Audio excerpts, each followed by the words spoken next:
Leitão. Miriam Leitão está aqui conosco também, incorporada ao time com a Cristiana e o Camarote, que já estavam conosco aqui. Boa noite a todos. Ministro, surpreso com a indicação? Fiquei surpreso e satisfeito. Muito contente aí com o convite do presidente Jair Bolsonaro e agora arregaçar as mangas para trabalhar, né? Sempre se pergunta, e aí, o que teremos pela frente? A área do meio ambiente, a questão ambiental, quer dizer, problemas é que não nos faltam, desafios é que não faltarão ao senhor. Sem dúvida. É uma área muito importante. Uma das frases que o presidente mencionou no telefonema que fez a mim no domingo, né, ontem, foi dizer, olha, eu quero que você cuide bem do meio ambiente. Então, isso Como é que foi isso? O senhor estava onde? Como é que é isso? Conta um bastidor. Não, foi uma grande surpresa. Ele é uma pessoa muito simples, muito direta. Eu estava viajando de São Paulo para Itu, tocou o telefone, encostei o carro no acostamento, atendi, era o presidente. Aí ele falou, Ricardo, é o Jair.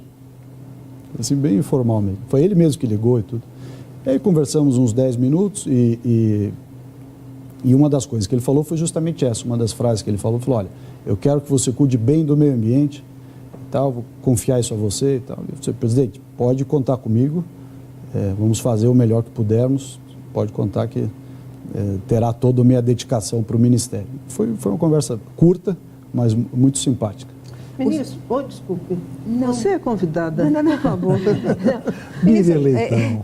O senhor hoje, numa entrevista no Estado de São Paulo, eu estava lendo e fiquei meio impressionada com as palavras que o senhor usou. E eu queria entender melhor. O senhor disse o desmatamento, o eventual desmatamento. E depois disse que as informações eram genéricas. E até onde eu acompanho essa área, não é um eventual desmatamento, mas um real desmatamento. E não são informações genéricas, mas são informações precisas do INPE, que pega informações de satélite, né, e transforma nos seus computadores em dados precisos sobre onde é que está acontecendo o desmatamento. 8 mil quilômetros quadrados no ano passado. 7 mil e pouco. 7.900 e quase 8 mil. E aí? O senhor não confia nos dados do INPE? Por que se chamou de eventual desmatamento e informações genéricas? Olha, às vezes os números escondem algumas informações importantes. Você asseverou bem os 7.900 quilômetros. Eu te pergunto, esses 7 mil estão dentro dos 20% em cada propriedade na região ou eles estão extravasando os 20% e adentrando aos 80% de reserva legal em cada propriedade? Você tem essa informação? Se o senhor quiser, o senhor consegue essa informação. O INPE consegue saber exatamente o quadrante. O senhor pode ir lá com a fiscalização do IBAMA, que ficará sob o seu comando. Num território de 8 mil quilômetros, se você não tiver um cuidado para saber isso, pode até ser que sim, pode até ser que não. Quando eu digo que a informação não é precisa, é que você tem 8 mil quilômetros de desmatamento que podem estar dentro dos 20% que os proprietários, de acordo com a lei, o Código Florestal, têm direito de retirar, de fazer a supressão da vegetação, ou podem, em parte ou no todo, terem adentrado aos 80% que são necessários à reserva legal. Portanto, não tem esse dado. Está se pressupondo que uma parte disso é ilegal ou ilegal, não tem essa informação. Você tem um número bruto de 8 mil quilômetros. Você não sabe se esses 8 mil quilômetros quadrados estão também dentro de unidades de conservação, não sabe se eles estão dentro de demarcações indígenas, em áreas públicas, em áreas privadas. Então, quando nós dizemos que, olha, houve um desmatamento de 8 mil quilômetros, é preciso, antes de tirar conclusões, eu não estou dizendo que o número é incorreto, estou dizendo que o número não revela toda a verdade, que não sabemos se é para um lado ou para o outro. Nós precisamos adentrar um pouquinho mais dentro dos números e, para isso, precisa ter uma informação mais precisa e, consequentemente, ter um sistema de monitoramento para fins de fiscalização ambiental mais detalhado. Se nós tivermos plotados ali na região da Amazônia as delimitações das propriedades, das unidades de conservação, das demarcações, etc., nós saberemos dizer, quase que instantaneamente, em algum momento, se esses 8 mil quilômetros são efetivamente desmatamento ilegal ou se são remoção de vegetação dentro do limite legal dos 20% do Código Florestal, só para ficar na hipótese de serem em propriedade privada. Então, quando eu disse que o dado é incompleto, ele não revela tudo, é nesse sentido. O percentual total pode ter sido identificado pela informação por satélite, mas a qualificação da informação não está completa. E a gente precisa ir um pouco além para aí sim poder tirar as conclusões. Ministro, o presidente eleito fala muitas vezes em acabar com a indústria da multa. Aliás, esse é quase que um bordão do governo. O governo Bolsonaro vai ser mais tolerante com o crime ambiental? Não, ao contrário. Eu acho que quando você banaliza uma atividade estatal, e nesse caso nós estamos falando da atividade fiscalizatória, sancionatória, que resulta nos autos de infração, né, comumente chamado de multa, quando você banaliza essa atividade, você descredibiliza a ação do órgão. Então, o que nós temos nesse momento para olhar? Pode ser que seja um pouco diferente a realidade, mas o que precisa ser visto? Se esses autos de infração que se avolumaram ao longo dos anos no IBAMA, se eles foram lavrados seguindo a melhor técnica, se eles foram lavrados de acordo com as informações, as melhores informações disponíveis para os fiscais, se eles seguiram o devido processo legal, se foi dada ao administrado o direito à ampla defesa, ao contraditório e, mais ainda, talvez a informação mais relevante para chegar a uma conclusão nesse sentido, seja tentar identificar qual é o percentual de multas de autos de infração que subsistem quando questionados no judiciário. Porque isso mostra muito a qualidade da atuação do órgão público. Qual é o percentual, qual é o volume dessas autos de infração que estão subsistindo. Se o volume for alto, é sinal que eles estão bem fundamentados. Se o volume for baixo, é sinal que eles estão sendo lavrados com alguma irresponsabilidade ou assodamento, né? Isso não quer dizer que nós não vamos fazer a fiscalização. Ao contrário, se nós concentrarmos esforços naquela fiscalização que é necessária, que precisa ser feita naquele momento e, portanto, tem fundamento, ela será de melhor qualidade e vai resultar em boas soluções aí para o meio ambiente, seja no processo sancionatório prévio ou coibir a infração futura. Agora, quando você banaliza o processo, o que acaba acontecendo? Bom, todo mundo acha que vai ser multado mesmo, as infrações às vezes têm justificativas ou fundamentos que não se sustentam, vai perdendo a credibilidade. Ministro, durante a campanha, o agora presidente eleito Jair Bolsonaro, ele já falava muito da subordinação dessa questão do meio ambiente à agricultura, chegou a propor mesmo, que chegou a ser bem avançada a fusão do Ministério do Meio Ambiente junto ao Ministério da Agricultura. Isso só não aconteceu. Tinha um setor que apoiava o presidente eleito, que defendia essa fusão, a subordinação mesmo. Isso só não aconteceu porque houve uma reação da própria bancada ruralista, que avalia que é preciso ter ministérios próprios, um para a agricultura, o outro para o meio ambiente, até porque há a percepção desse produtor moderno brasileiro de que precisa ter um selo ambiental esse produto brasileiro. E aí eu lhe pergunto, depois de tudo que a gente passou, teve de fato uma revisão, um recuo do presidente eleito Jair Bolsonaro, mas na prática o meio ambiente ele corre risco de uma subordinação, ele ficar num segundo plano em relação à pasta da agricultura e outros setores produtivos do Brasil? Olha, Camarote, em primeiro lugar, como você destacou bem, eu acho que é de se louvar a prudência e o equilíbrio com que o presidente tem tomado as suas decisões, já depois de eleito, né? Nesse caso específico, a decisão de não fundir os ministérios foi uma revisão da posição, como você colocou bem, do presidente da República e que foi, na minha opinião, correta e muito ponderada. Em segundo lugar, até a frase que eu comentei há pouco, que ele me disse, olha, cuide bem do meio ambiente, etc., isso mostra que ele dá, sim, valor ao meio ambiente, é verdade que ele se preocupa. Agora, o que houve, e aí sim, talvez uma questão importante para ser lembrada, o que houve nos últimos anos foi uma espécie de antagonismo, por vezes artificialmente insuflado, criado, entre meio ambiente e agricultura. E aí, consequentemente, quem mais ficou estigmatizado como hostil ao meio ambiente? A agricultura. Então, um pouco dessa situação de hostilidade e de certos posicionamentos contraditórios de meio ambiente e agricultura decorrem de um ambiente previamente criado. Não haverá subordinação entre os ministérios, ao contrário, haverá coordenação, harmonia. O meio ambiente, o Ministério do Meio Ambiente, o valor preservacionista do meio ambiente, do valor em si, ele tem que permear o nascedouro desde o início da concepção de todos os projetos governamentais e, ideal que fosse, também os grandes projetos no setor privado.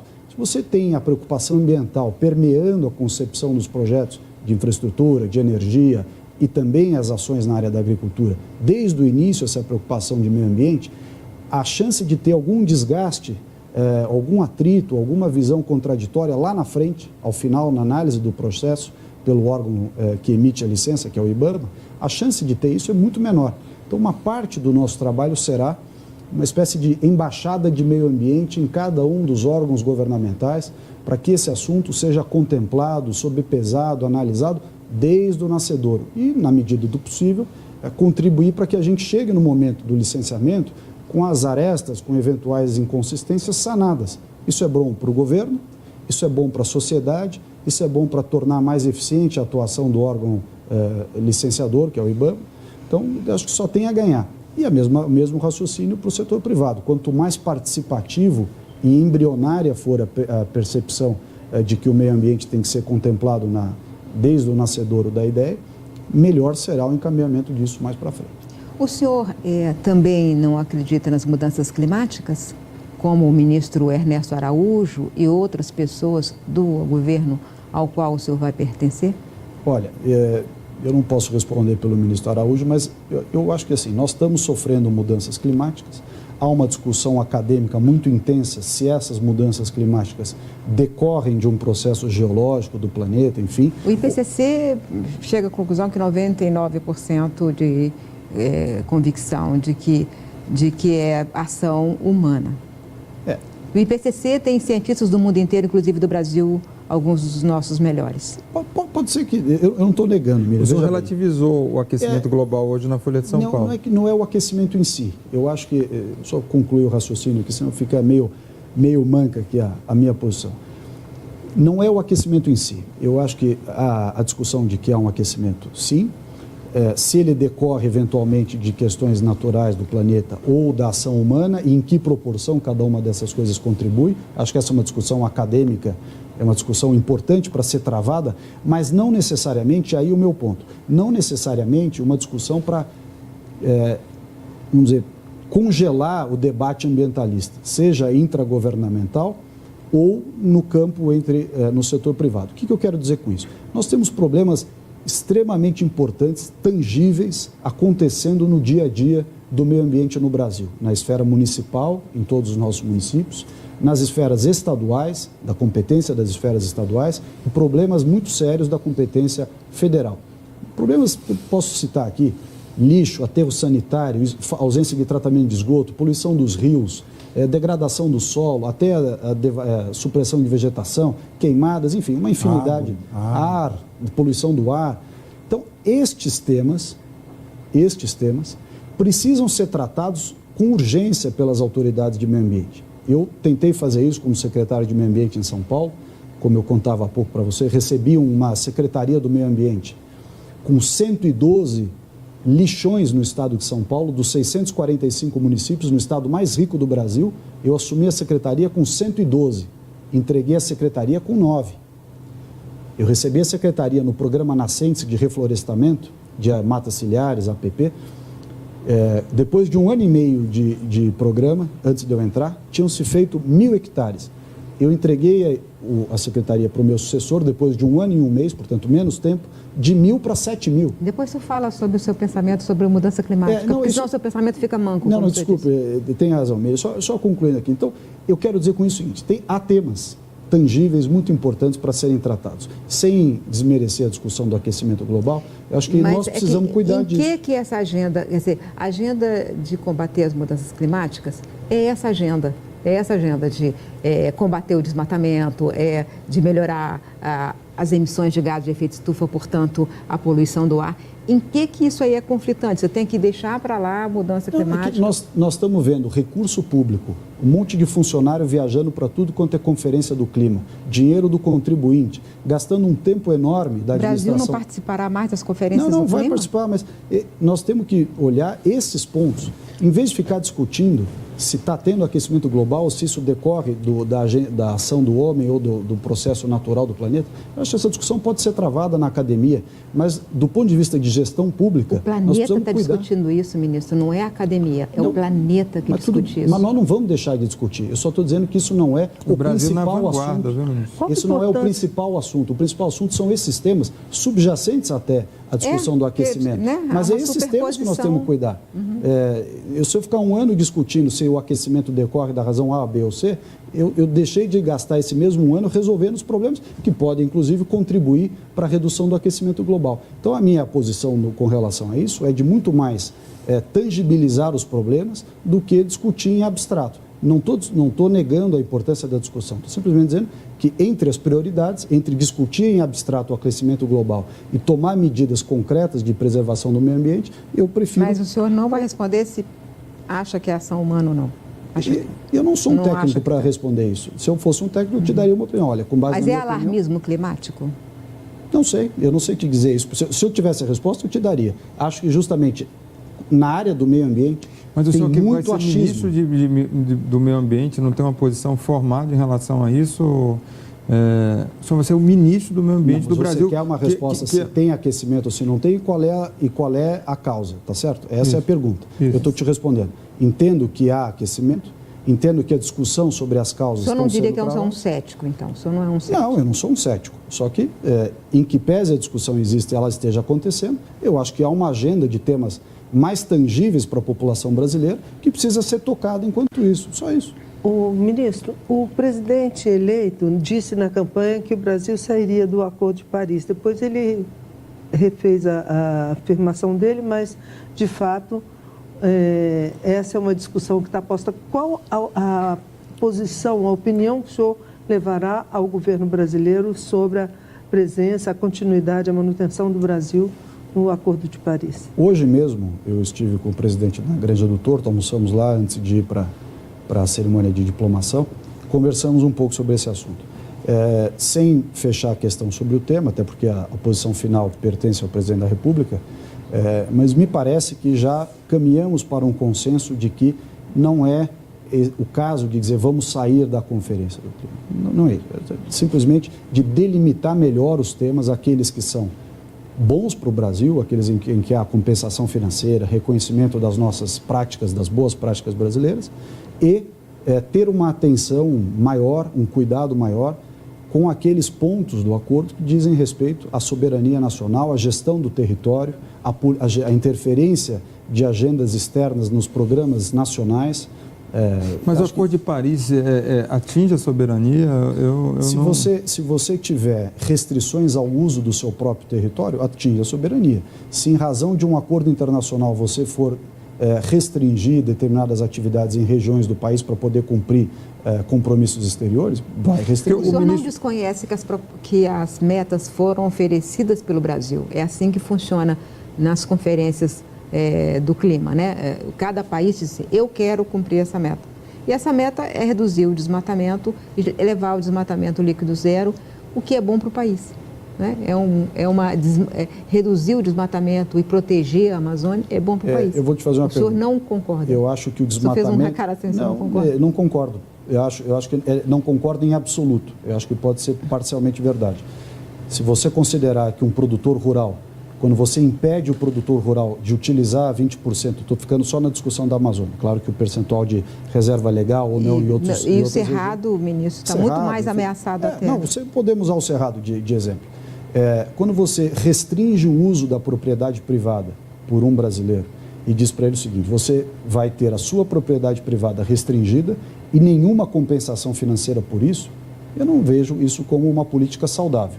O que pode haver, e acho importante que haja, que nós tenhamos políticas, eventualmente, de incentivo ao produtor, ao proprietário, para que ele abra mão de usar a totalidade da sua propriedade e que tenha a opção de escolher, por exemplo, receber isso financeiramente. Se nós tivermos recursos disponíveis para compensar um produtor que não use a totalidade da sua propriedade e dizer, olha, está aqui um instrumento financeiro para você utilizar, eu acho perfeitamente cabível. Mas sem haver o instrumento, a alternativa, impor isso goela abaixo, não me parece adequado. Isso, a lei já estabelece. O senhor vai mudar a lei, porque a lei estabelece qual é a parte da propriedade que não pode ser usada. No caso da Amazônia, 80%, no caso da Mata Atlântica, 20%. Mas o senhor acha que o produtor não deve ter nenhuma limitação, portanto, o senhor está falando que deve se acabar com a reserva legal? Não, ao contrário. Eu estou dizendo, você disse, o desmatamento líquido zero. Desmatamento líquido zero significa congelar todas as propriedades. Não significa. O ministro da Agricultura teve aqui, o ministro Blairo Maggi, ele falou muito claramente, você cumprir esse acordo de Pará, primeiro para o Brasil cumprir, falta muito pouco, são coisas mínimas. E isso daí dá um selo de qualidade para o produto brasileiro no exterior, que agrega ele, que é um produtor rural importante do país. O senhor que trabalhou na sociedade, que foi da sociedade rural brasileira, portanto, é um defensor do agronegócio, deveria ficar preocupado com isso, não? Não, eu acho que, vamos dizer assim, a imagem do agronegócio brasileiro no exterior, a credibilidade do agronegócio brasileiro no exterior e, consequentemente, o cumprimento dessas regras e tudo mais contribui, inclusive, para a abertura de mercados, não há dúvida disso. O que eu estou dizendo é que esta opção entre você citou, toda essa resposta decorre da afirmação do desmatamento líquido zero. O desmatamento líquido zero significa dizer que mesmo áreas onde ainda há potencial de exploração do agronegócio, coisa que vale, não exercerão o seu potencial na sua plenitude, e aí a discussão que vem em seguida haverá uma compensação financeira para isso ou não? É só esse o ponto. Se nós tivermos a compensação financeira, é uma opção legítima. Se não houver a compensação financeira, é um problema, inclusive sob a ótica do Estado de Direito, quer dizer, o direito de propriedade. O exercício do direito de propriedade é algo que precisa ser respeitado. Então, sob a ótica do meio ambiente, isso é muito comum, você analisar a área de mananciais, por exemplo, se você olhar as áreas onde há excessiva restrição e imposição de medidas e de sanções desproporcionais, por exemplo, o que acaba acontecendo? O abandono da área. A área vai ser invadida, acaba deteriorando. Isso é comum olhar na região dos mananciais. O estado de São Paulo está cheio de exemplos para contar. Billings, Guarapiranga, enfim. Então, o que nós precisamos ter? Muito equilíbrio. A pessoa tem que entender, o produtor, e aí os outros setores também, a indústria, o setor imobiliário, todos os setores produtivos têm que ter no meio ambiente um parceiro e não um obstáculo. É esse raciocínio que eu defendo. A preservação do meio ambiente como parceria do setor produtivo, como um valor a ser perseguido pelo setor produtivo, em todas as frentes. A tendência do debate é mais para o agronegócio, mas não é só o agro que tem problemas com o meio ambiente. O setor imobiliário tem problemas, a indústria tem problemas. E todos eles precisam entender o meio ambiente como um valor deles também. E para isso tem que ter equilíbrio. Ministro, hoje lá no TSE, na diplomação do presidente eleito, no mundo dos ministros, lembrava-se que o senhor, quando advogado, o senhor protagonizou ali ações contra alguns dos ministros do Supremo, questionou inclusive o ministro Dias Toffoli, que hoje é presidente do Supremo. O senhor acha que essa sua atuação como advogado vai atrapalhar o senhor como ministro do governo Bolsonaro ou são águas passadas? Primeiro, o único caso é o do ministro Dias Toffoli, os outros não ocorreram. Segundo, que o questionamento sobre a participação do ministro Dias Toffoli à época no processo do Mensalão... Era na prisão do Zé Dirceu, né? Exatamente, do qual ele tinha tido uma participação direta no Ministério do Zé Dirceu, salvo engano, tinha sido seu chefe de gabinete. Quer dizer, você tem um conflito... Chefe da assessoria jurídica. Subchefe de assuntos jurídicos da Casa Civil. Ainda que não haja desdobramentos, enfim, acho que a postura do ministro foi correta, mas havia sim um receio de haver um conflito de interesse, um problema de parcialidade ou imparcialidade do magistrado. E há, de fato, um mecanismo processual em que você argue esse problema da parcialidade. Foi só isso.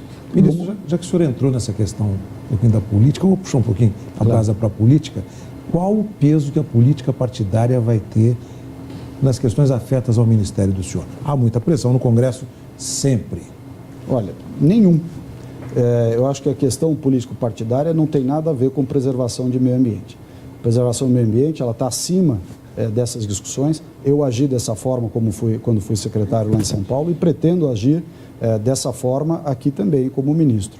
Eu acho que os valores, o arcabouço legal, o marco regulatório, tudo aquilo que se pretende preservar e aquilo que se deve fiscalizar, independe de questão político-partidária. Quem levou o senhor para a transição?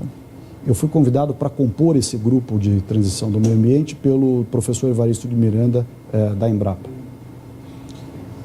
Ministro, gostaria de agradecer muito a presença do senhor aqui no Jornal das 10. Imagina, Muito obrigado pela presença do senhor. Obrigado pelo convite. Muito obrigado também a presença dos meus colegas Camarote, Cristiana, Miriam Leitão. Bate-bola na política, na economia, No meio ambiente e na agricultura.